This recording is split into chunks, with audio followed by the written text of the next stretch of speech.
শালবনী থানায় দায়ের হওয়া জমি দুর্নীতির মামলায় অভিষেক বন্দ্যোপাধ্যায়ের পিএ সুমিত রায়ের নিউ আলিপুরের বাড়িতে মঙ্গলবার প্রায় ২০ মিনিট তল্লাশি চালালেন সিআইডির অফিসাররা। এতদিন এই মামলার তদন্ত করছিল জেলা পুলিশ। মঙ্গলবারই এই মামলার তদন্তভার আসে সিআইডির হাতে। শালবনীর এই মামলায় আদালত থেকে রক্ষাকবচ পাননি অভিষেক বন্দ্যোপাধ্যায়ের পিএ। এদিনই গ্রেফতারি পরোয়ানা নিয়ে তার বাড়িতে তল্লাশি চালালেন সিআইডির গোয়েন্দারা। প্রায় ২০ মিনিট সুমিত রায়ের বাড়িতে তল্লাশি অভিযানের পর এই মুহূর্তে সিআইডির যে টিম যারা ভেতরে গেছিলেন তারা বাইরে বেরোচ্ছেন। ৬টা ২০ মিনিটের নাগাদ সিআইডির আধিকারিকরা কথা বলা শুরু করেন সুমিত রায়ের মায়ের সঙ্গে, কিন্তু প্রথমে তারা ভেতরে ঢুকতে পারেননি।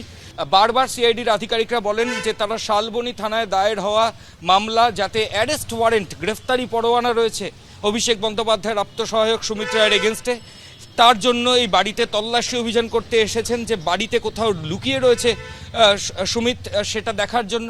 কিন্তু পরিবারের সদস্যরা প্রথমে অনুমতি না দিলেও পরে কিছুক্ষণ পরে তারা অনুমতি দেন এবং ভেতরে সিআইডির আধিকারিকরা যান এবং তারা একজন ভিডিওগ্রাফার, একজন ফটোগ্রাফারকে নিয়ে ভেতরে যান এবং সঙ্গে মহিলা আধিকারিক যারা সিআইডির তারাও ছিলেন। মহিলা অফিসারদের সঙ্গে নিয়ে সুমিত রায়ের খোঁজে বাড়ির আনাচে কানাচে তল্লাশি চালানো হয়, করা হয় ভিডিওগ্রাফি। এর আগে তোলাবাজির একটি মামলায় অভিষেক বন্দ্যোপাধ্যায়ের আত্মসহায়ক সুমিত রায়ের নিউ আলিপুরের ঠিকানায় পৌঁছেছিল পুলিশ।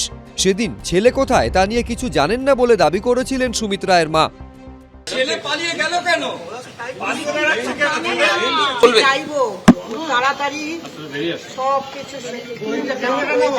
কোথায় গেছে? ১৩ই জুন মাঝরাতে সুমিত রায়ের মোবাইল ফোনে টাওয়ার লোকেশন ধরে অভিষেক বন্দ্যোপাধ্যায়ের কালীঘাটের বাড়িতে গেছিল পুলিশ। রাতভর বাড়ির দরজায় অপেক্ষার পর সকালে বাড়ির সামনে ২টি গেটে তালা ভেঙে অভিষেক বন্দ্যোপাধ্যায়ের বাড়ির ভেতরে ঢোকে পুলিশ। প্রায় ১.৫ ঘন্টা তল্লাশি চালিয়েও খোঁজ পাওয়া যায়নি অভিষেক বন্দ্যোপাধ্যায়ের আত্মসহায়ক সুমিত রায়ের। সেই থেকেই বেপাত্তা তিনি। তার বিরুদ্ধে আগেই লুকআউট নোটিশ জারি হয়েছে।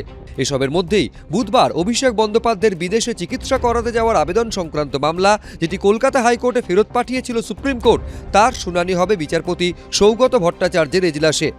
ময়ূখ ঠাকুর চক্রবর্তী, সৌভিক মজুমদার ও প্রবীর চক্রবর্তী, এবিপি আনন্দ।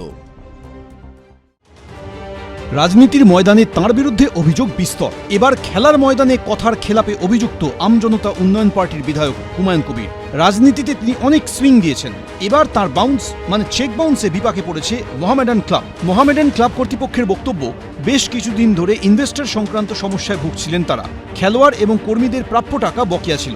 মোহামেডান ক্লাব কর্তৃপক্ষের দাবি, হুমায়ুন কবির ১৫ থেকে ২০ কোটি টাকা দেওয়ার প্রতিশ্রুতি দেন। এরপর ৬ই জুন হুমায়ুন কবিরকে ক্লাবের প্রেসিডেন্ট করা হয়। ৩০শে জুলাই হুমায়ুন কবির ৫০ লক্ষ টাকার ৩টি অর্থাৎ ১.৫ কোটি টাকার চেক দেন।